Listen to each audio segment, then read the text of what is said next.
The spring of 1992 came late to Northamptonshire. The grounds of Althorpe, 500 acres of parkland that had absorbed the ambitions and tragedies of the Spencer family for 5 centuries, were still pale, the oaks not yet fully leaved, the air carrying that particular English chill that refuses to acknowledge the calendar. The formal rooms of the house, those long, portrait-hung galleries where generations of earls had received their guests with the practiced ease of people who have never once doubted their right to be there, stood in the specific silence that follows a death in a great house. The flowers from the condolence arrangements were beginning to turn. The visiting mourners had largely gone. And in the back corridors, in the service passages that visitors and biographers and the estate's own promotional literature have never found reason to describe, something was happening that the family would very much prefer had remained in those shadows. Black plastic refuse sacks. The kind sold in rolls at hardware shops for garden waste and general clearance, not trunks. Not the leather-bound travelling cases in which aristocratic families traditionally move the objects of a long and ordered life. Not even cardboard boxes, which would have suggested at least the minimum courtesy of a considered removal.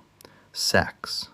The household staff carried them, moving quickly, wearing those carefully blank expressions that English domestic servants have refined across centuries into something very close to an art form, the look of people executing an instruction they find distasteful but will not, under any circumstances, question, through the service passages of one of England's most famous stately homes. Inside those sacks, the private wardrobe of Raine, Countess Spencer, her jewellery, her correspondence, the accumulated personal possessions of a woman who had lived at Althorpe for 16 years, who had poured her own money, her own political connections, her own formidable and rather exhausting energy into preserving its walls, its roof, its paintings, its very structural foundation from the financial collapse that had threatened to swallow it entirely throughout the late 1970s. She was 62 years old. Her husband, John Spencer, the 8th Earl Spencer, had died fewer than 2 weeks before, on the 29th of March 1992. She was still, by every definition that has ever carried weight in English law or English custom, a widow in her first grief, a woman who had not yet had time to sort through what remained of a marriage, let alone what remained of a life. The order to vacate had not arrived with ceremony. There was no letter on headed paper. No formal meeting in the library conducted under the supervision of some measured family solicitor. There was the word of Charles Spencer, 28 years old, now the 9th Earl Spencer, now the master of Althorpe by the unambiguous logic of primogeniture, and the word, by all accounts, was blunt. She was to be gone. And the staff, because they were professionals in the oldest sense of that word, made it so. I'm Arthur Blackwood, and this is the Royal Archivist. What I have just described, no camera was present, because the family ensured there would be no cameras, and because great families conducting acts of this kind have always understood the importance of the unseeing eye, is the conclusion of a story that the British press spent 15 years telling incorrectly.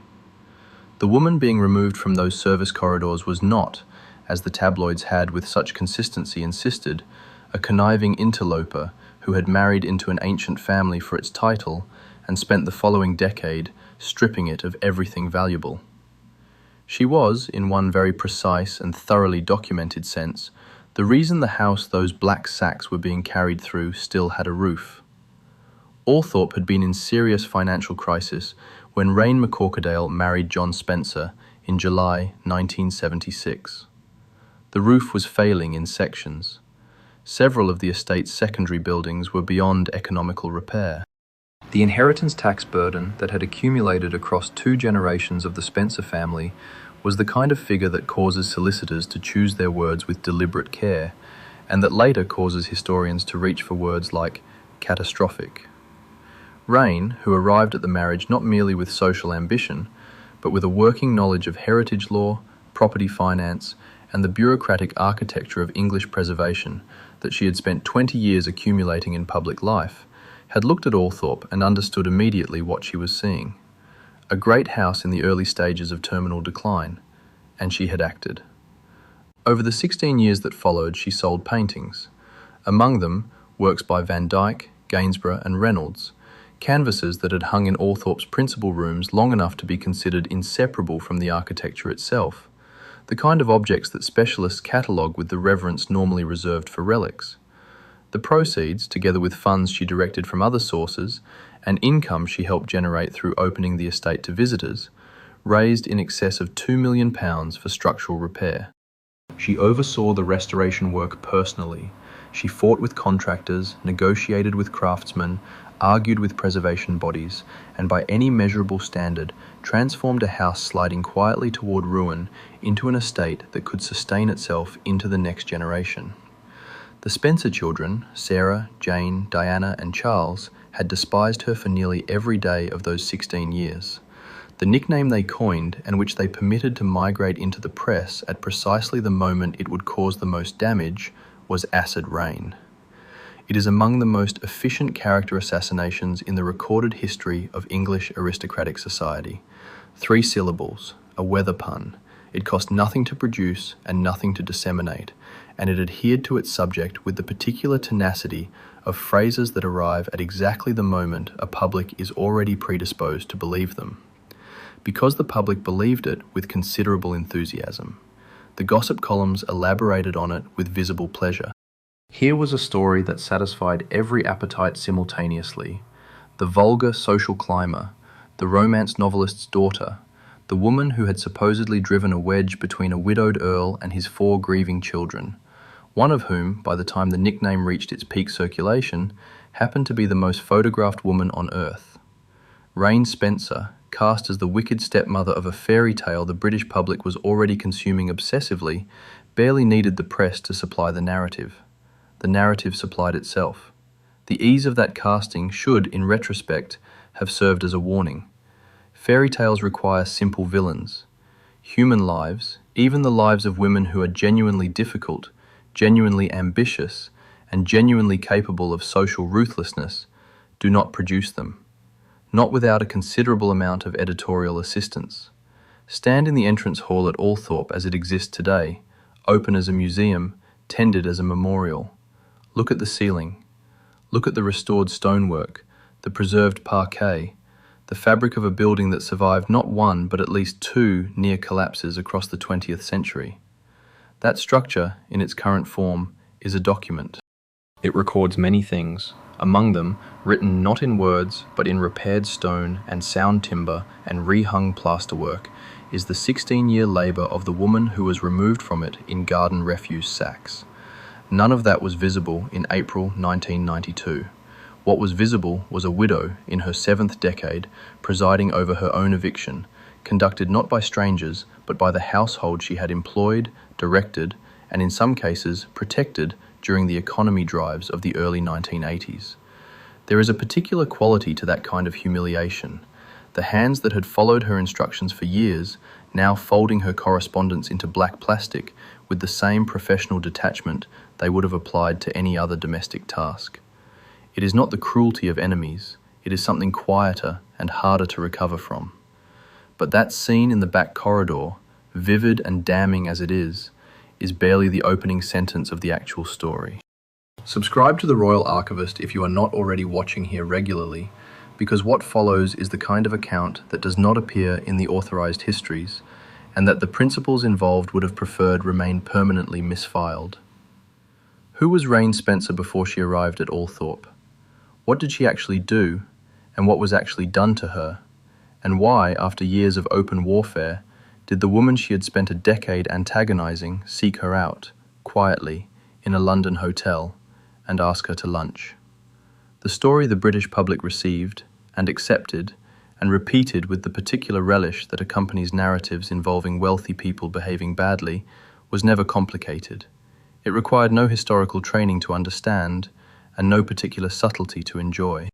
Raine McCorquodale, daughter of the romance novelist Barbara Cartland, had married upward twice, abandoning a perfectly respectable earl for a wealthier one, inserted herself into one of England's most celebrated aristocratic families, alienated 4 stepchildren through a combination of vulgarity and greed, and systematically stripped Althorp of its artistic treasures to fund a decorating scheme that could most charitably be described as gaudy. The pink marble, the gilt, the sofas upholstered in fabrics that looked, according to critics with a visible appetite for contempt, like they had been ordered from a catalogue aimed at Middle Eastern hotel chains. Charles Spencer, in an interview given years later with the tone of a man who had waited some time to settle accounts, described the effect as resembling the wedding cake vulgarity of a five-star hotel in Monaco. That phrase alone did enough work to vindicate an entire decade of tabloid speculation. Wedding cake vulgarity. It conveyed everything. Not merely bad taste, but a specific kind of bad taste, the kind associated with new money, with people who do not understand that restraint is the marker of genuine class, with women in particular who believe that more is always better.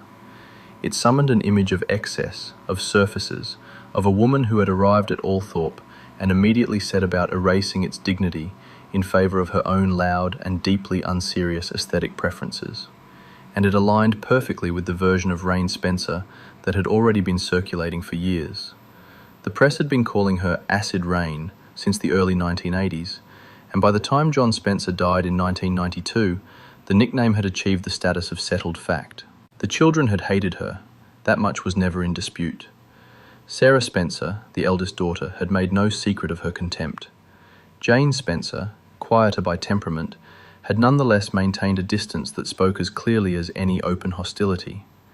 Diana, by the time she became Princess of Wales in 1981, had already spent years perfecting the art of the frozen smile in Raine's presence, a skill that would serve her well in other contexts later.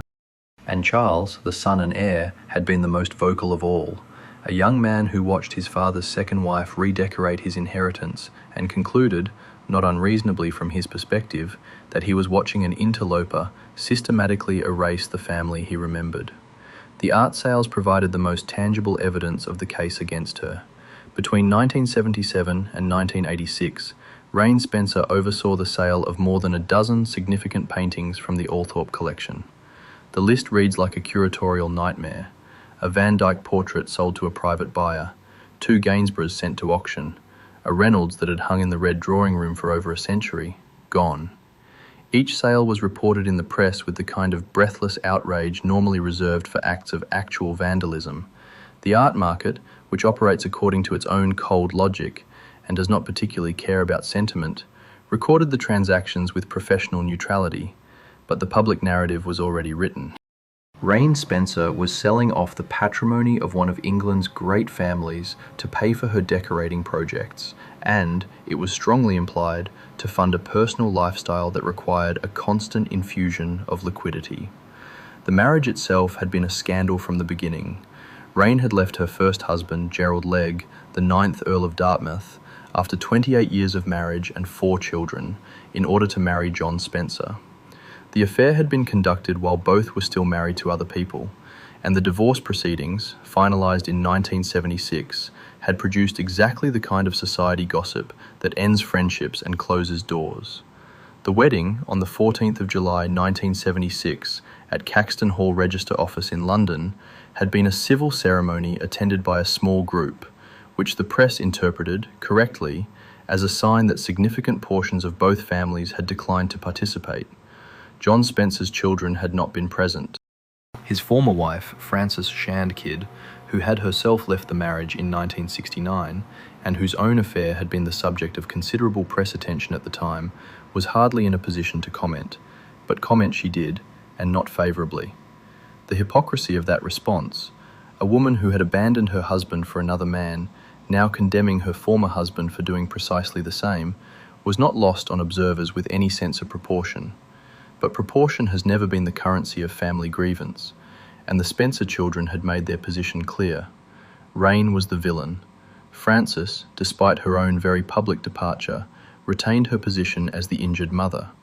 And Raine, who had arrived at the marriage with her own money, her own career in public service, and her own considerable experience navigating the complex bureaucracy of English heritage law, was cast as the gold digger.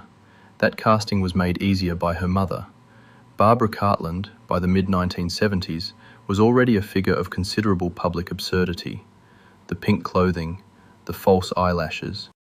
The prolific output of romance novels featuring virginal heroines and impossibly noble aristocrats. She wrote, by her own count, over 700 books, and she promoted them with an energy that suggested she understood perfectly well that she was operating not merely as a novelist, but as a brand. She appeared on television wearing outfits that looked like they had been designed for a particularly theatrical wedding, spoke in breathless tones about love and destiny, and embodied a version of femininity that serious people who read serious books and attended serious cultural events, found it very easy to mock. Raine, as Barbara Cartland's daughter, inherited that mockery by association. It did not matter that Raine's own career bore no resemblance to her mother's literary output. It did not matter that Raine had spent 2 decades in public service, that she had been elected to Westminster City Council at the age of 23, that she had served on the Greater London Council and the Historic Buildings Council, that she had fought developers and planners and bureaucrats with a persistence that even her enemies acknowledged. None of that registered. What registered was the image. Barbara Cartland in pink chiffon, and therefore Raine Spencer as a woman who could not possibly be serious, could not possibly possess the kind of judgment or restraint required to manage a house like Althorpe, could not possibly be anything other than what the tabloids said she was: a social climber, a woman of no real substance, acid rain. The nickname itself had been coined by the Spencer children, and they had leaked it to the press with what appears, from the historical record, to have been a clear understanding of exactly what they were doing. It appeared in gossip columns in the early 1980s, attributed to unnamed family sources, and it spread with the efficiency of all good insults. Acid rain, corrosive, sharp, destructive, a woman who burned through everything she touched. The fact that the historical record shows something rather more complicated, a woman who burned through red tape, who corroded the comfortable assumptions of planning committees, who destroyed the careers of developers who wanted to demolish buildings she believed worth saving, was not, at the time, considered relevant. By the time John Spencer died in March 1992, the narrative was entrenched. Raine had married for money and title. She had alienated a grieving family. She had redecorated Althorpe into a parody of itself. She had sold the paintings to fund her own extravagance. And now, with John gone, she was finally being held to account. The eviction, brutal as it was, struck many observers as a kind of natural justice. The interloper removed, the family restored, the house returned to its rightful custodians. That story, clean and satisfying and widely believed, is not false, but it is damagingly incomplete.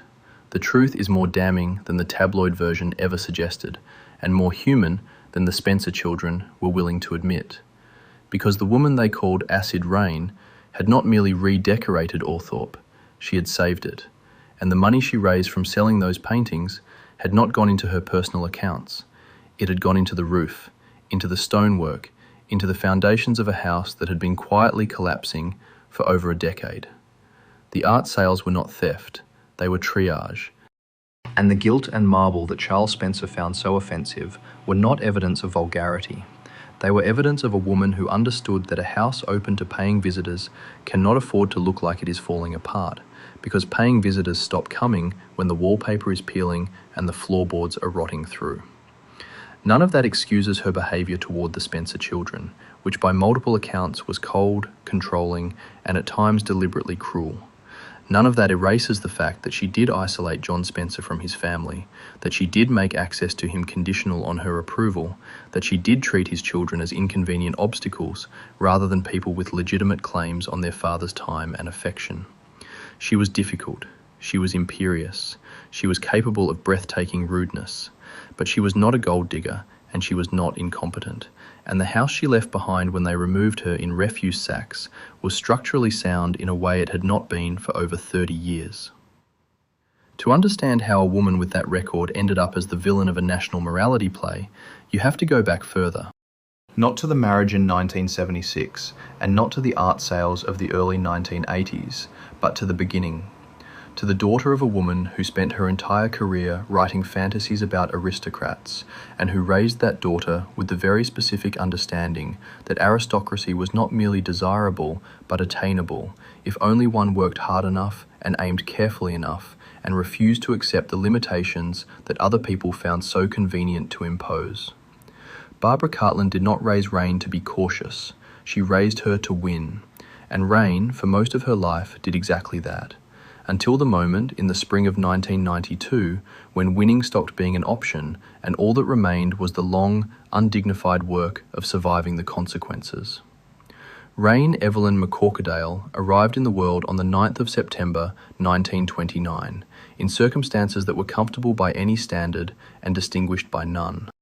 Her father, Alexander McCorquodale, had made his family wealthy through a printing business, not the romantic kind of wealth that announces itself through ancestral portraits and hereditary land, but the solid, unglamorous kind generated by ink and paper and contracts, the kind of fortune that funds a good address and a decent education, and produces children who understand from an early age that money and status are not the same thing. Her mother, Barbara Cartland, understood this distinction with an intensity that bordered on obsession. She had grown up with money in diminished circumstances, had watched her father's finances collapse, had married carefully the first time, and had concluded somewhere in the process that the gap between those who are accepted without question and those who must earn that acceptance every time they enter a room is not merely social, it is structural, it is enforced, and it can only be crossed by a woman of sufficient determination and absolutely no sentimentality. The marriage between Alexander McCorquodale and Barbara Cartland dissolved in 1936, when Raine was 6 years old. She was subsequently raised almost entirely under her mother's direction, and Barbara Cartland's direction was specific, not merely education, not merely accomplishment. Polish and conquest. The phrase comes from multiple accounts of Cartland's stated ambitions for her daughter, and it captures something essential about the project. Raine was to be prepared not for a comfortable life, but for an exceptional one. She was to move in the highest circles, conduct herself with the ease of someone born to them, and never, under any circumstances, allow the wrong people to see her working at it. There is a footnote to this period of Raine's early life that has circulated in varying forms since the 1980s, and that reveals, regardless of its truth, a great deal about the psychology of the household she grew up in. Barbara Cartland, in a number of interviews and in certain passages of her memoirs that her publishers handled with some delicacy, suggested, never directly, always with the artful indirection of someone who understands exactly what they are implying, that Raine's real father was not Alexander McCorquodale at all, but Prince George, Duke of Kent, the fourth son of King George V. The Duke of Kent had been known, among those who tracked such things carefully, for a romantic life that did not confine itself to its official parameters. He died in August 1942, when the RAF flying boat carrying him to Iceland crashed into a Scottish hillside, which meant he was conveniently unavailable to confirm or deny anything. No documentary evidence has ever been produced to support the suggestion. No biographer has accepted it as established fact, and the genetic arithmetic of the dates involved has always been treated by serious researchers with polite skepticism. But the rumor itself is worth examining not as history, but as psychology. A woman who spent her career writing fantasies about aristocratic romance, who raised her daughter to penetrate the highest social circles by whatever means were available, who understood that a whispered connection to the royal family was worth 10 times any printed genealogy, such a woman had every reason to allow a story of that kind to circulate. Whether Barbara Cartland believed it, invented it, or simply declined to correct it when she first heard it, the effect was the same. Raine McCorquodale moved through her debutante years carrying the faint suggestion of blood that could not be spoken aloud, but could be felt, like a draught from a door left ajar. The debutante season itself confirmed what she already suspected about the way English society worked. She was presented at court in the late 1940s, as was expected of young women of her background, and she moved through the drawing rooms and country house parties and carefully orchestrated dinners of that world with considerable success. She was attractive, well-dressed, articulate, and ambitious in ways that she had been trained to express as charm. But the judgment of that world was instantaneous and, in its own way, merciless. She was a striver, not merely successful, which was acceptable, but visibly trying, which was not.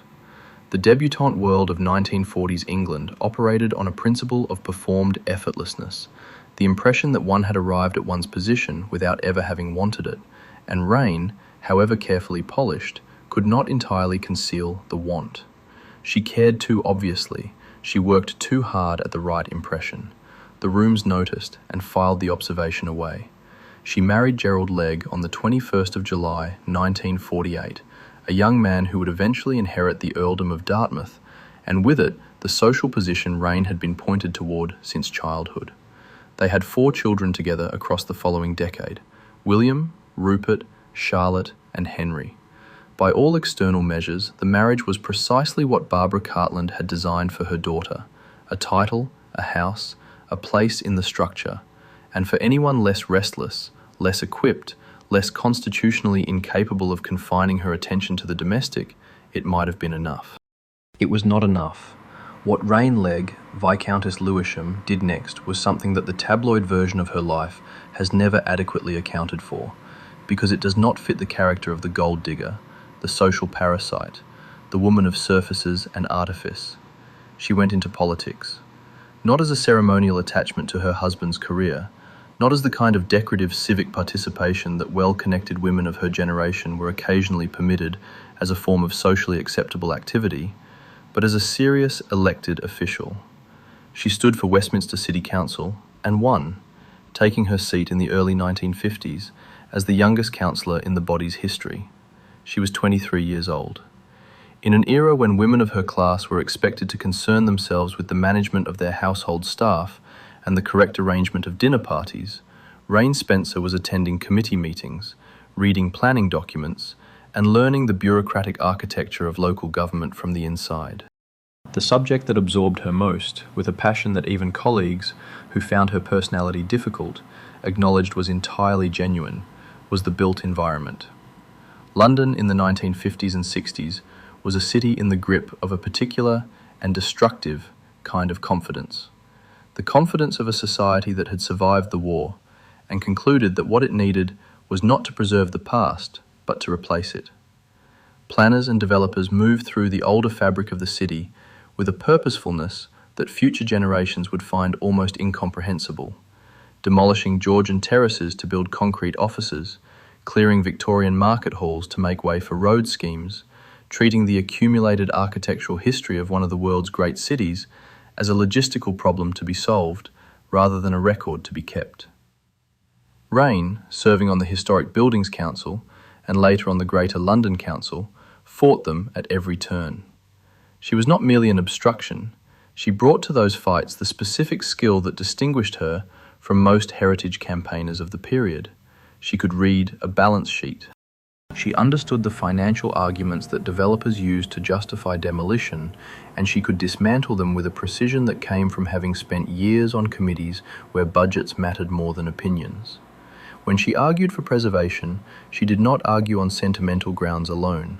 She argued on economic ones, the long-term value of a city that maintained its character against the short-term gain of a development contract.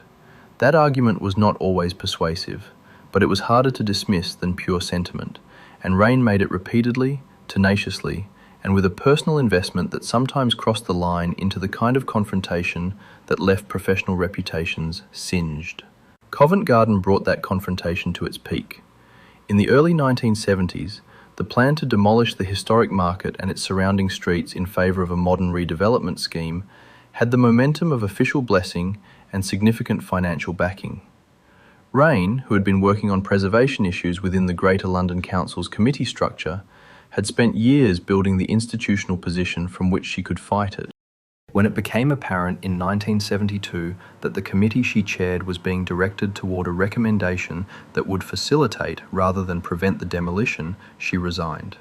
Not to a more comfortable position, not with arrangements made for a graceful transition, simply resigned, publicly and on principle, making clear that she would not lend her name or her institutional authority to a process whose outcome she considered a cultural catastrophe. Covent Garden was saved. Not entirely because of Raine, the campaign drew support from many sources, but she was among the most effective voices in the coalition that finally turned the decision. The Market Hall still stands. The Piazza, the Opera House, the surrounding streets that define one of London's most visited districts, all of it intact, drawing millions of visitors every year because enough people in the right positions fought hard enough and long enough to prevent it being pulled down. Resigning her committee chair in 1972 to protest the proposed demolition of Covent Garden, that was the first time Raine proved she would sacrifice a seat to save a building. It would not be the last.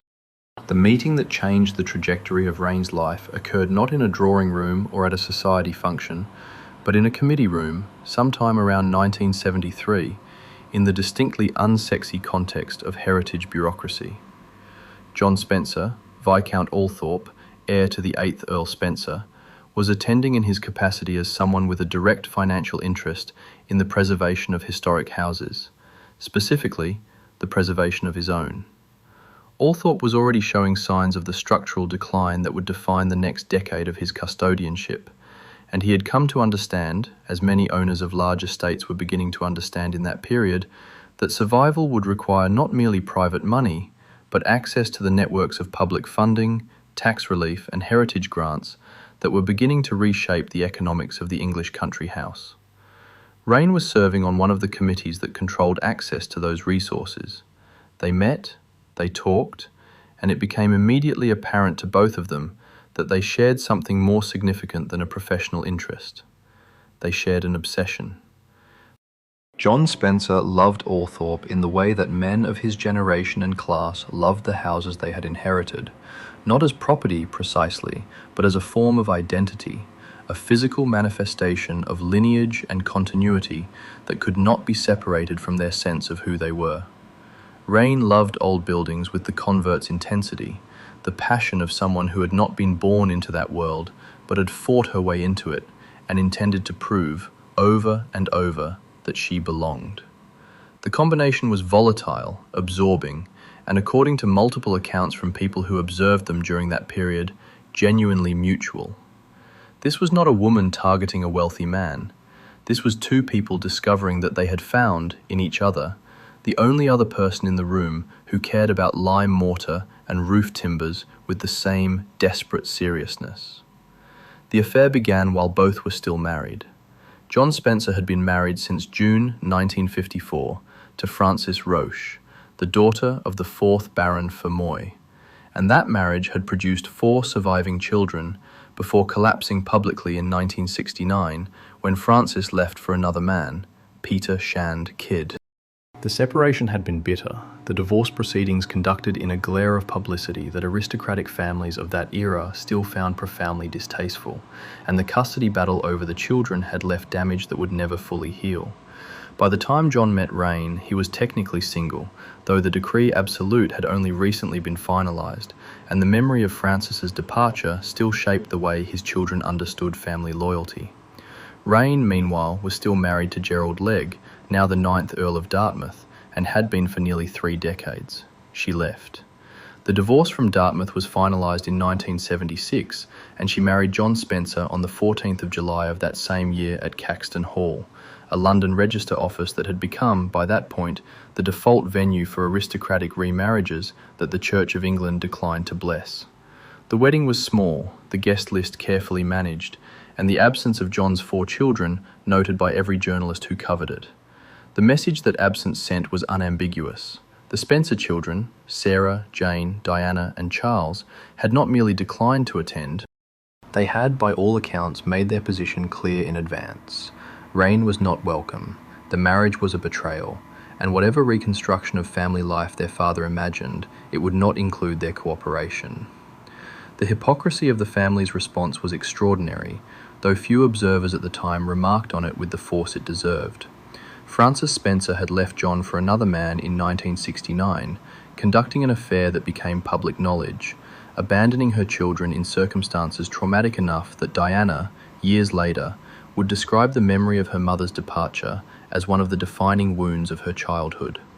Yet when John himself remarried after meeting someone while still technically separated, the moral outrage flowed in only one direction. Frances, despite her own very public departure, was defended by her children as the injured party. Raine, who had arrived in John's life years after Frances had left it, was cast as the home wrecker. The double standard was gendered, vicious, and entirely predictable. A man who leaves is escaping a bad situation. A woman who leaves is abandoning her duty. And a woman who marries that man afterward is not a partner. She is a predator. Raine threw herself into Althorpe with the same uncompromising focus she had brought to every other project in her life. She assessed the house with the eye of someone who had spent 2 decades reading structural surveys and preservation reports, and what she found was worse than John had been willing to admit, perhaps even to himself. The roof was failing in multiple sections. Rainwater was penetrating the upper floors. The wiring was dangerously outdated. Several of the estate's secondary buildings were beyond economical repair and would need to be written off entirely. The inheritance tax obligations that had accumulated across 2 generations had left the estate cash poor, despite its theoretical wealth. And the income from agricultural rents was insufficient to cover the scale of repair work required. In blunt financial terms, Althorpe was dying, and it was dying faster than John's sense of custodial obligation could solve. Raine's solution was the only one available, and it required making decisions that the Spencer children would never forgive. She began selling paintings. Not recklessly, not without consultation with specialists, but systematically, targeting works that would raise significant sums at auction while preserving the core of the collection that defined Althorpe's historical identity. Between 1977 and 1986, she oversaw the sale of 11 major works: Van Dyck's, Gainsborough's, Reynolds, paintings that had hung in the same positions for over a century, that appeared in historical photographs of the house, that were referenced in scholarly catalogues as integral to the Spencer collection. Each sale was documented, each transaction conducted through reputable auction houses, and the proceeds, over £2 million across that period, went directly into structural repair. New roof sections, repointing of exterior stonework, rewiring, drainage systems. The unglamorous, invisible, absolutely essential work that keeps a house of that scale standing. The stepchildren watched this process with mounting fury. From their perspective, Raine was stripping their inheritance to fund her own decorating projects, because what they could see were the surface changes. The pink marble Raine installed in certain rooms, the gilt furnishings, the updated fabrics and wallpapers that replaced the faded, familiar interiors of their childhood. What they could not see, or chose not to acknowledge, was the distinction between preservation and decoration, between the money spent making the house structurally sound and the money spent making it presentable to the paying public that Raine was actively cultivating as a revenue source. A house open to visitors cannot look like it is collapsing. Tourists do not pay admission to watch a building die quietly. The updated interiors were not vanity, they were strategy. But to 4 children who had been effectively shut out of their family home by a woman they despised, strategy looked identical to theft. The nickname Acid Raine, coined by the children and leaked strategically to gossip columnists, circulated with increasing frequency from the early 1980s onward. It appeared in newspaper diaries, in society columns, in profiles of Diana once she became Princess of Wales, and journalists began excavating her family history for material. The press loved it because it was efficient, 3 syllables that conveyed contempt, bitterness, and a particular kind of chemical corrosion. The public loved it because it confirmed what they already believed about women like Raine: ambitious, grasping, destructive. And the Spencer children, having launched it into circulation, watched it do its work. Then, in 1978, 2 years into the marriage, John Spencer suffered a massive cerebral hemorrhage. He collapsed at Althorpe and was rushed to Northampton General Hospital in a condition that the attending physicians privately described to Raine, according to later accounts, as almost certainly terminal. The bleed had been catastrophic. The prognosis, delivered with the cautious pessimism that doctors reserve for cases where hope is professionally inadvisable, was that he would not survive the week. Raine, presented with this assessment, rejected it. What followed was a vigil that became, in the accounts of hospital staff and later biographers, something closer to a siege. Raine took up a position at John's bedside and refused to leave. She questioned every clinical decision, challenged every pessimistic prognosis, demanded consultations with specialists who had not been called, and researched experimental treatments that the Northampton Hospital was not equipped to provide. When she learned of a German neurologist whose work on brain trauma recovery had shown results that conventional British practice considered speculative, she arranged for the specialist to be flown to England and brought to John's bedside. She administered medications herself when she believed the nursing schedule was insufficient. She talked to him constantly, on the theory, later validated by research, though at the time it was considered somewhat eccentric, that coma patients retain some capacity to process external stimuli and that the sound of a familiar voice could serve as a tether. John Spencer survived. Against the initial prognosis, against the expectations of the physicians who had seen the scans of his brain, he regained consciousness, began the long process of neurological recovery, and eventually returned to something approaching his previous function. The recovery was not complete. He never fully regained the energy he had possessed before the hemorrhage, and certain cognitive effects lingered, but he lived. Physicians who had attended him, quoted years later in biographical accounts, credited Raine's nursing as a significant factor. One doctor, speaking anonymously to a journalist in the early 2000s, put it bluntly. She was relentless. She would not let him give up, and frankly, we did not think he had a chance until she refused to accept that he didn't. The Spencer children, who had been summoned to the hospital in the expectation that they would be saying goodbye, watched this recovery occur under the direction of a woman they hated, and it did nothing to soften their position. If anything, it calcified it, because now Raine was not merely the woman who had stolen their father, she was the woman who had saved him, which gave her a claim on him that they could not match and could not forgive. The dynamic that followed, across the next 14 years, was one of Cold War. The children were permitted supervised access to their father, but the supervision was Raine's, and it was delivered with the control of someone who understood power and intended to keep it. Invitations were issued on her terms, visits were scheduled around her calendar, conversations were conducted, in many cases, within her hearing. John, weakened by the stroke and increasingly dependent on Raine for both practical care and emotional reassurance, does not appear to have resisted this arrangement, which his children interpreted, not entirely unfairly, as evidence that she had isolated him. The breaking point came in September 1989, at Althorpe, during a family gathering whose specific purpose has been described variously in different accounts, but whose atmosphere was, by all tellings, already tense. Diana, by that point the Princess of Wales and the most famous woman in Britain, was present. Frances Shand Kidd, her mother, had also been invited, which was in itself a provocation. Raine and Frances despised each other with a purity that required no public explanation. According to multiple sources, including later testimony from Paul Burrell, Diana's butler and confidant, Diana believed that Raine had deliberately snubbed Frances during the gathering, either by failing to acknowledge her or by making some remark that Diana interpreted as an insult to her mother. Diana confronted Raine at the top of a staircase. Words were exchanged, and then Diana, in a moment that witnesses struggled to describe with precision, because it happened quickly and because no one quite believed what they were seeing, pushed her. Raine fell backward down a flight of stairs, landing hard enough to leave her bruised and, for a brief period, visibly shaken. No bones broken, no charges filed, but the message delivered was unambiguous. The pretense of civility, already thin, was over. John's love for Raine had held the household together through 14 years of hostility, financial crisis, and that long, brutal recovery from the stroke. He had refused to choose between his wife and his children because choosing would have required acknowledging that the situation was unsustainable, and John Spencer, like many men of his generation and class, had survived by not acknowledging things. When he died on the 29th of March 1992, that refusal died with him. The anchor vanished.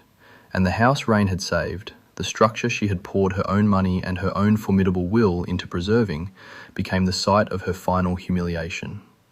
The woman who emerged from Althorpe in April 1992 was not merely widowed. She was, in the specifically English sense that combines financial exposure with social erasure, unmade. Everything that had defined her position for 16 years, the house, the title in daily practice, the role of chatelaine, the institutional authority that came with being the Countess of Spencer in residence, had been revoked in a single act that required no legal challenge and no public announcement. Charles Spencer, as the 9th Earl, was the owner. The house was his. The household was his. The staff who had once received their instructions from Raine now received them from him or from his agents, and the transition had been managed with a swiftness that suggested it had been planned considerably in advance of the death it followed. She went to London. She had a flat, as most women of her background and generation prudently maintained, and it was to that flat that she retreated with whatever she had managed to remove from Althorpe before the process of clearance was complete. The social world she returned to was not the one she had left in 1976.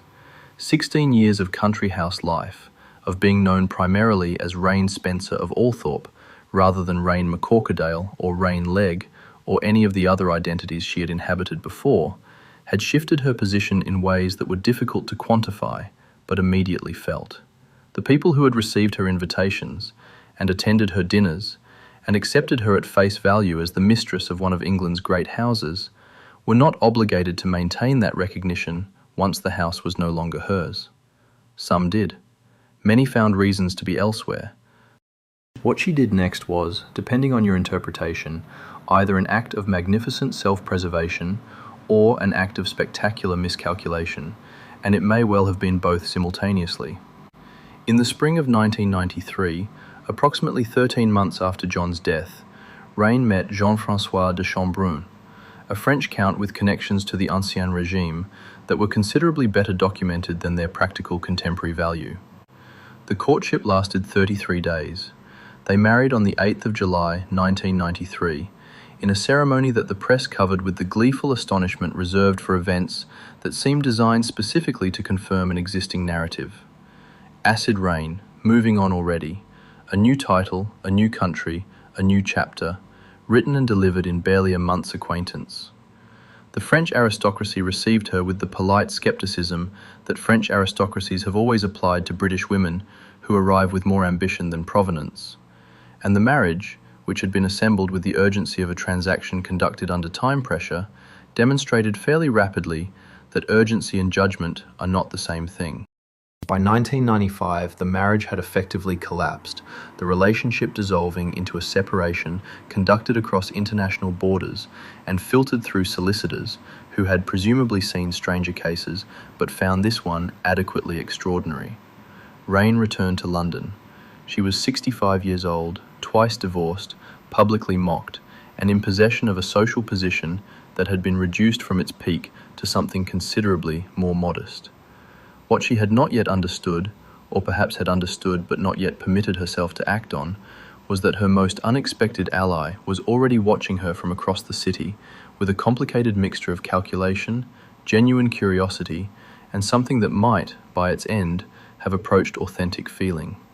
Diana, Princess of Wales, had spent 1992 in a form of public dismemberment that was unprecedented in the history of the institution she had married into.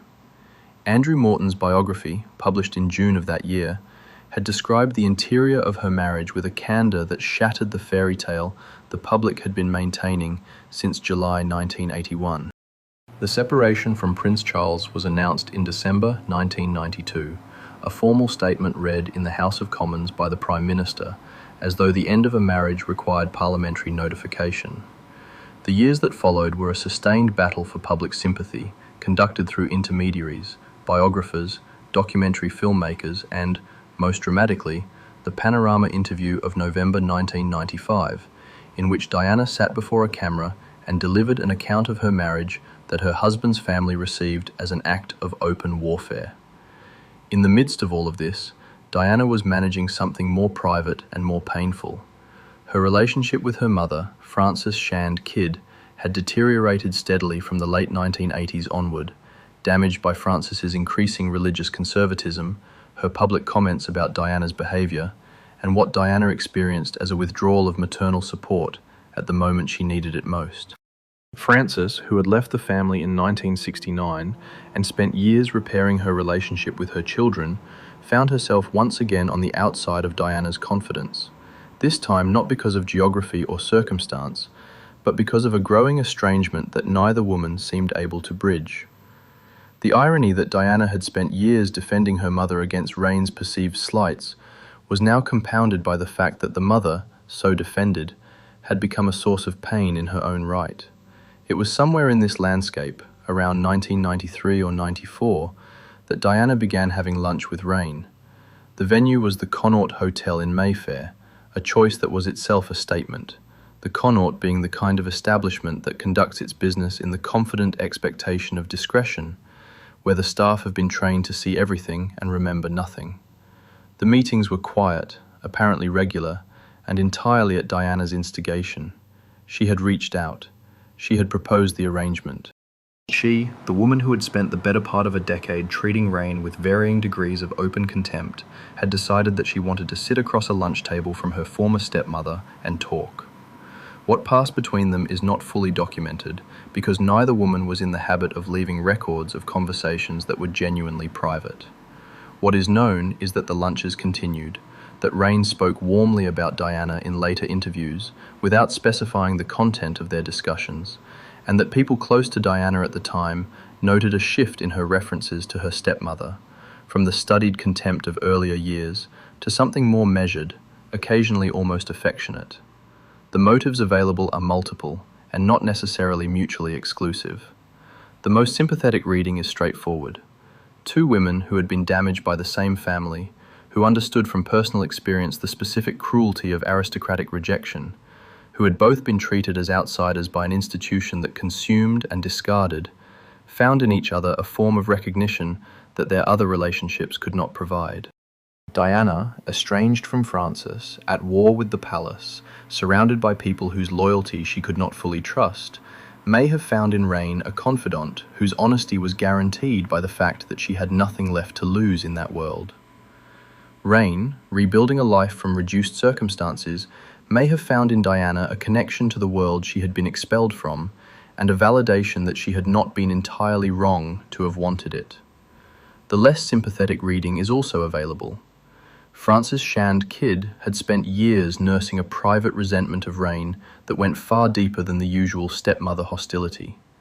A daughter who befriended that woman, who was photographed leaving the Connaught with that woman, who spoke warmly of that woman in the presence of people who would ensure the information reached Francis, was delivering a message. Whether that message was conscious or not, it landed. The wound it opened was exactly the wound a daughter who felt abandoned might have reason to want to open. Both readings may be true. Human relationships, particularly those formed in the wreckage of family catastrophe, rarely offer the convenience of a single explanation. What was unambiguous was that Raine had not retreated into quiet invisibility. In 1996, Muhammad al-Fayed, the Egyptian-born owner of Harrods who understood better than most the social utility of employing distinguished names, offered her a directorship. She accepted. The role was not ceremonial. Raine, at 67, arrived at Harrods with the same working habits she had applied to Westminster City Council in the 1950s, present, prepared, demanding, and visibly unwilling to be managed by people who assumed her title was her primary qualification. Al-Fayed, who had his own complicated relationship with the British establishment, found in her exactly what he had suspected, a woman who knew how the doors opened, and who was not too proud to use that knowledge commercially. It was an odd alliance, a former countess and a controversial billionaire, but odd alliances had defined Raine's career at every significant turn. She worked, she appeared at events, she maintained, with the dedication of someone who understood that appearance is itself a form of argument, the immaculate presentation that had been her armour since the 1940s. And she continued, quietly, to have lunch with Diana. Then, on the 31st of August 1997, in a tunnel beneath the Seine in Paris, the friendship ended in the only way that left no possibility of continuation or revision. Diana was gone, and Raine Spencer was left to outlive the daughter who had shoved her down a staircase at Althorpe, and who had later, in the years that remained, chosen her as a friend. The years that followed were not what anyone, least of all Raine herself, would have chosen.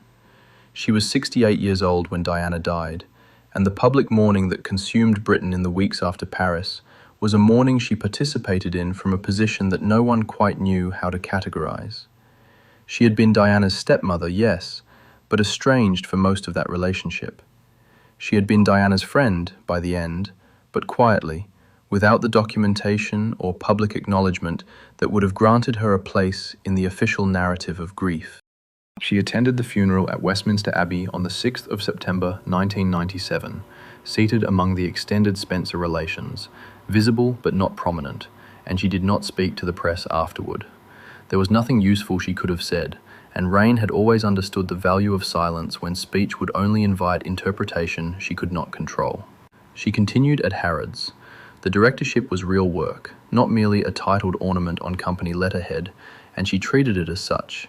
She attended board meetings, contributed to strategy discussions, represented the store at events that required someone who could move through high society without apology or hesitation.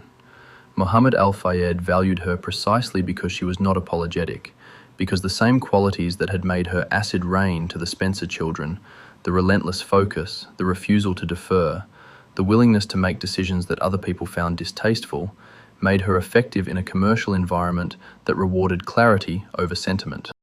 She worked through her 70s and into her 80s, maintaining a schedule that would have exhausted people half her age, and she did so with the stubborn persistence of someone who understood that stopping would be indistinguishable from disappearing. She entertained.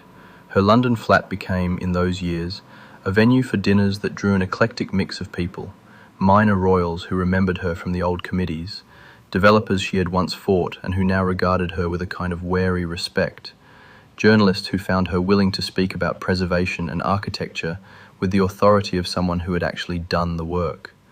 She was not reclusive, she was not bitter, or at least not visibly so, which in English society is the standard that matters.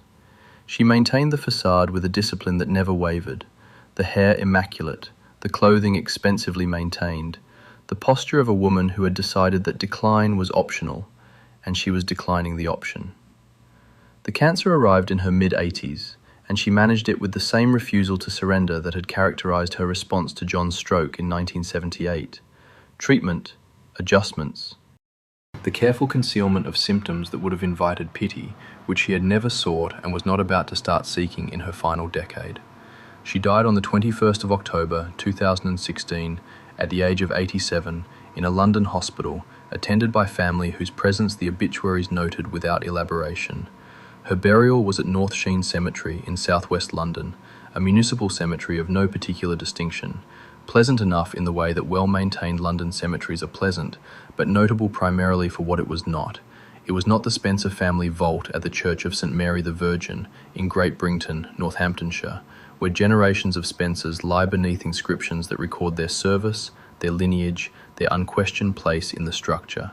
It was not on the island in the lake at Althorpe, where Diana was buried in September 1997, in a location chosen specifically to prevent public access and to ensure that she remained, in death as in life, the property of the family that had both celebrated and constrained her.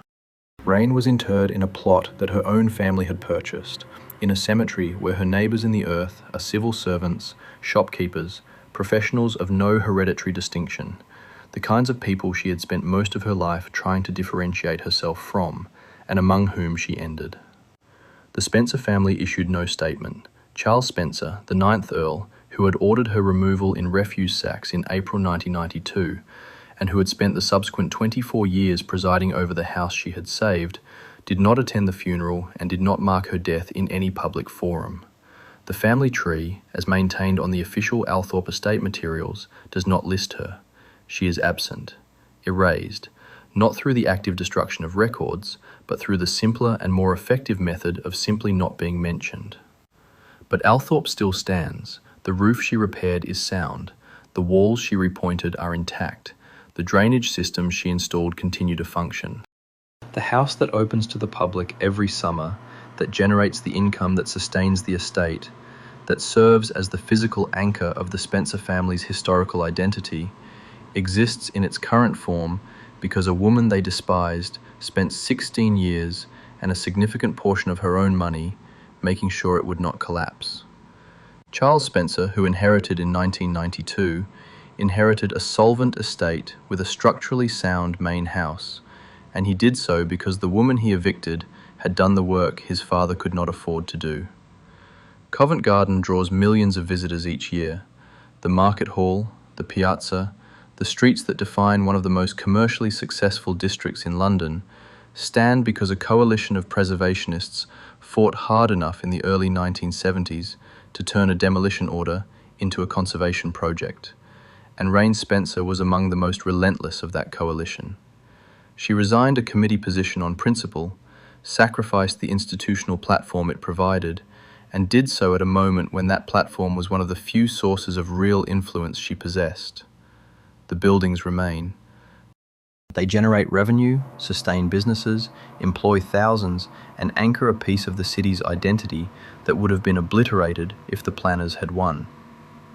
The National Portrait Gallery, the Royal Opera House, the dozens of smaller Georgian and Victorian buildings scattered across Westminster and the City of London that were flagged for demolition in the 1960s and 70s and were saved by councillors, campaigners, and bureaucrats who understood that a city's history is written in its architecture and that demolition is permanent.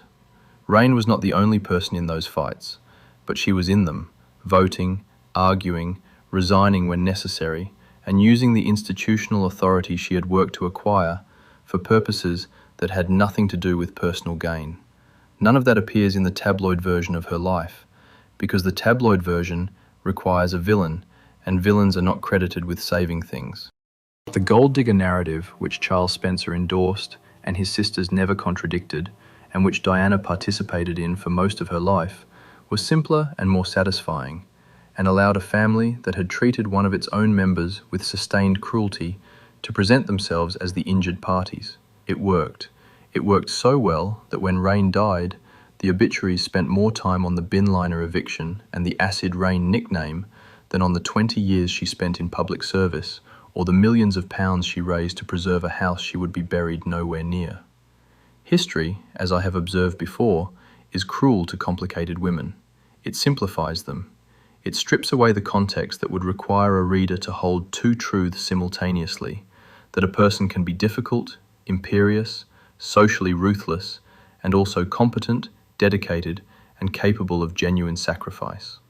The record does not require you to like Raine Spencer, but the record, if you read it with any attention to what she actually did rather than what people said about her, does require you to acknowledge that she saved buildings that still stand, financed repairs that still hold, and worked for decades in roles that mattered, and that she did so while being called Acid Raine by people who benefited directly from her labour and repaid her by packing her belongings into rubbish sacks. Raine McCorquodale Legge Spencer de Chambrun was many things. She was ambitious to the point of ruthlessness. She was capable of coldness that damaged the people around her. She married strategically, worked relentlessly, and refused to apologise for wanting the things she wanted. She was also a counsellor who fought demolitions, a nurse who saved a dying man through sheer refusal to let him go, and a woman who spent 16 years preserving a house that expelled her the moment its owner died. A fairy tale villain was never one of them. I'm Arthur Blackwood. This has been The Royal Archivist. If you're interested in the histories that survive when the official version is incomplete, subscribe. There are more stories, and most of them are harder to summarize than the press would prefer. Thank you for watching.